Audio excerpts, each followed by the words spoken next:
গোপালগঞ্জ বিজ্ঞান ও প্রযুক্তি বিশ্ববিদ্যালয়ে বিদেশি শিক্ষার্থী সহ অধ্যয়নরত রয়েছেন প্রায় 10,000 শিক্ষার্থী।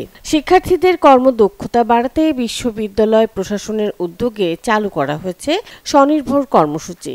3 মাসব্যাপী এ কর্মসূচির আওতায় 34টি বিভাগের শতাধিক শিক্ষার্থী একাডেমিক শিক্ষার পাশাপাশি পেশাগত দক্ষতা বৃদ্ধির সুযোগ পাবেন।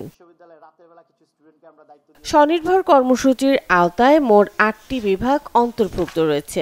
8 জন শিক্ষকের তত্ত্বাবধানে শিক্ষার্থীরা 8টি দলের অধীনে দায়িত্ব পালন করবেন। বিশ্ববিদ্যালয়ের একাডেমিক ভবনে এই কর্মসূচির উদ্বোধন করেন উপাচার্য অধ্যাপক ডক্টর হোসেন উদ্দিন শেখর।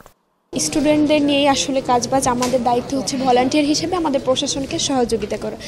তো আমার মনে হয় এটা আমাদের বিশ্ববিদ্যালয়ের জন্য, আমাদের শিক্ষার্থীদের জন্য খুবই ভালো একটি উদ্যোগ প্রজেক্ট আমি মনে করি। শুনেছি এটা থেকে আমাদেরকে সার্টিফিকেট দেওয়া হবে। এই সার্টিফিকেটটা মূলত একটা কারিগরি দক্ষতামূলক সার্টিফিকেট। এই সার্টিফিকেট আমরা যখন কর্মক্ষেত্রে যাব তখন এই সার্টিফিকেটটা দেখা যাবে যে আলাদা রকমের একটা ভ্যালু এটার থাকবে। এখানে প্রায় 100+ শিক্ষার্থী অংশগ্রহণ করছে। বিশ্ববিদ্যালয়ে 8টি সেক্টরে কাজ করবে, যেমন হল আছে, আমাদের মেডিকেল সেন্টার, তারপরে হচ্ছে লাইব্রেরি আছে, আবার পরিবহন ব্যবস্থা, বিভিন্ন রকম 8টি সেক্টরের মতো সেক্টরে আমরা শিক্ষার্থীরা নিয়োগ পাবো। স্বজন সিপিভিসি পাইপ বাংলাদেশের 1 নম্বর NSF certified CPVC brand. 1 July থেকে 31 সেপ্টেম্বর পর্যন্ত 3 মাসের এই কর্মসূচিতে অংশগ্রহণকারীর প্রত্যেক শিক্ষার্থী 2,000 টাকা করে সম্মানী পাবেন। জুলাই 1 তারিখ থেকে সেপ্টেম্বরের 31 তারিখ পর্যন্ত এটা ধরতে পারেন যে এটা একটা পাইলট প্রজেক্টের মতো।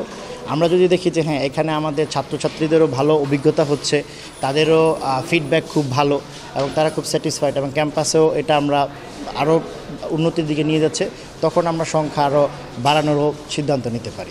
স্বনির্ভর কর্মসূচিতে নিয়োজিত থেকে শিক্ষার্থীরা বিশ্ববিদ্যালয় পরিচালনার সকল উপাদান সম্পর্কে প্রাথমিক ধারণা পাবেন বলে জানান উপাচার্য। প্রকল্পে 8টা কম্পোনেন্ট আছে, যেমন medical, day care centre, logistic support. এই সমস্ত এরিয়াগুলোতে স্টুডেন্টদেরকে এরকম 8টি এরিয়াতে ইনভলভ করেছি এবং এগুলো আবার রিশাফলিং হলে তারা প্রত্যেকটা 8টা এরিয়াতেই সবাই কাজ করবে। করার মাধ্যমে তারা তাদের যেই জ্ঞান বিশ্ববিদ্যালয় পরিচালনায় যে সমস্ত কম্পোনেন্টগুলি আছে তার সম্পর্কে একটি প্রাথমিক ধারণা পাবে। এই কর্মসূচিতে অংশ নিয়ে পড়াশোনার পাশাপাশি আর্থিক এবং অভিজ্ঞতার দিক থেকে সমৃদ্ধ হবেন বলে মনে করেন শিক্ষক ও শিক্ষার্থীরা। Desk report, channel 24।